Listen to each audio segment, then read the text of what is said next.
So the other day, I kind of giggled. Sorry, I'm rubbing up against something. Bear with me for a second. Y'all know Jordan is unfiltered, and what you get is raw in her videos. No ifs, ands, buts about it. So the other day, I was looking at Facebook. I was going to tell y'all about it, and it said, "Is people?" No, it said, "Why do people think that if they make homemade gravy, they are better than people that make instant gravy?" 'Cause we are. That simple. We did. We are. And I say the same thing. If you can make homemade cornbread instead of Jiffy, you are better. I ain't trying to be funny.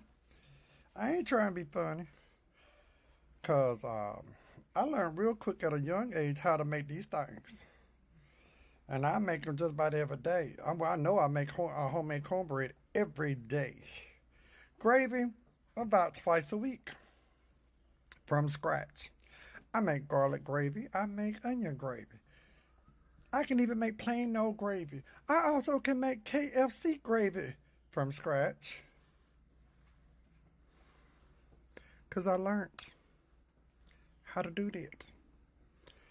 And that's what a lot of these new generations, they forget the old tricks.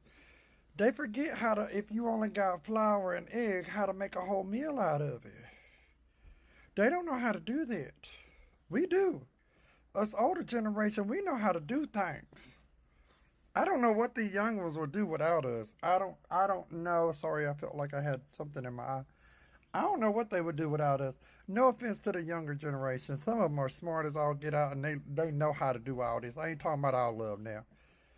But I'm telling you, if it wasn't for our grandmothers and grandfathers and our mom and daddies teaching us all this, while the rest of them are out there digging boogers and picking in their butts, yeah, we better.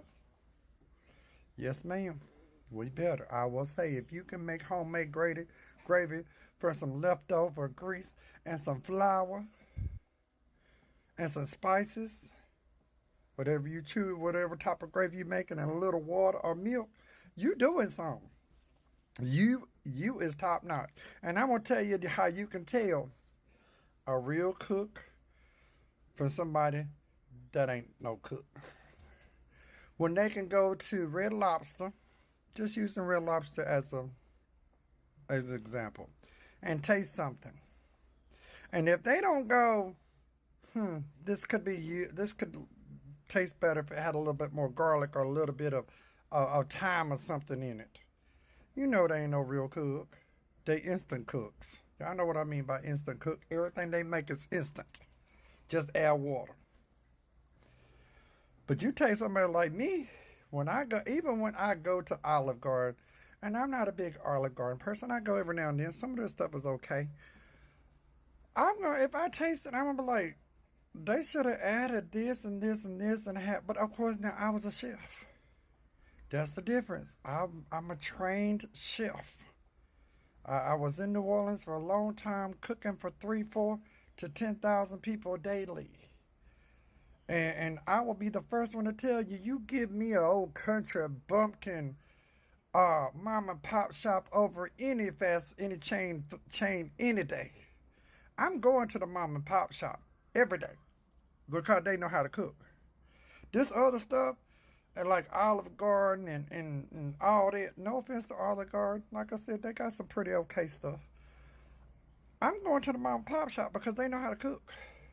They open that shop based on one thing. Either their mama's recipes or their grandmother's recipes. 9 times out of 10, it's going to be recipes that is handed down from generation to generation that's been sweet. And you will never find anything wrong with that at these mom. That's why I love me some old timey mom and pop shops. Now I will tell you, if you ain't over the age of 50, please don't open no mom and pop shop. If you're not even close to 50, don't open no mom and pop shop. It's very rare that you find 20, 25-year-olds opening these little restaurants that actually can cook. They think they can cook because people told them they can cook, but the truth is, though people only told them that so they wouldn't hurt their feelings. I ain't the one.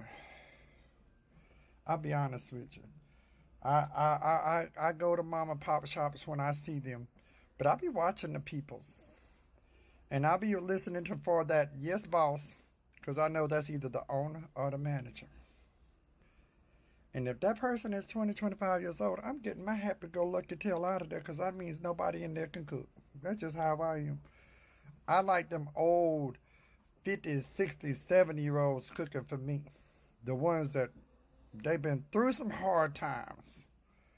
They know how to take peanut butter and grass and make something out of it. You understand? That's the restaurants I like, not these fly-by-nights, throw up in 2 hour type restaurants. I ain't got time for all that. Like I said, I do got my picks of my favorites. But now, I'm not fond of a lot of restaurants. I have my favorites. I'll be honest with you. And the last time I went to King's Buffet down on the coast, I just wasn't impressed. They used to be on point. Y'all hear me? On point. Now they 90% on point. Because they have gotten to where they doing like everybody else. You used to get sushi rolls there that be handmade. You could get sashimi there handmade. Now it's just like they took away all the Chinese flavors. And that last time I just thoroughly wasn't impressed, and I doubt I'd go back because I just wasn't impressed with it. It was just not my thing. But I'm just ranting today. But my whole thing is that if you're going to open a restaurant, keep your original recipes. Don't change. I don't care. Don't change. And then you pay the $20 to eat the buffet in the afternoon. And then, because it's supposed to be all you can eat crab legs and all you can eat oysters. Raw oysters. That's what it's for. But now they don't even want to put no crab legs out there. And you might get a whole pan. Might have 12 in a pan of oysters for 27,000 people, and they only want to change that once every 4 hours. Now, you tell me how that works. That's why I got to stay away from Kings for a while, because I just ain't impressed with their food no more. I was done. Last time I saw the selection, I was like, come on, I have been bragging about you, dude. Don't let me down now, and they did. The quality wasn't even there no more. Like, it didn't even taste the same, and I was just really over that. But like I said, I'd much rather just have me a good old-fashioned 50, 60, 70-year-old mom and pop shop that ain't trying to do nothing but just survive, because that's the people going to cook. Love you.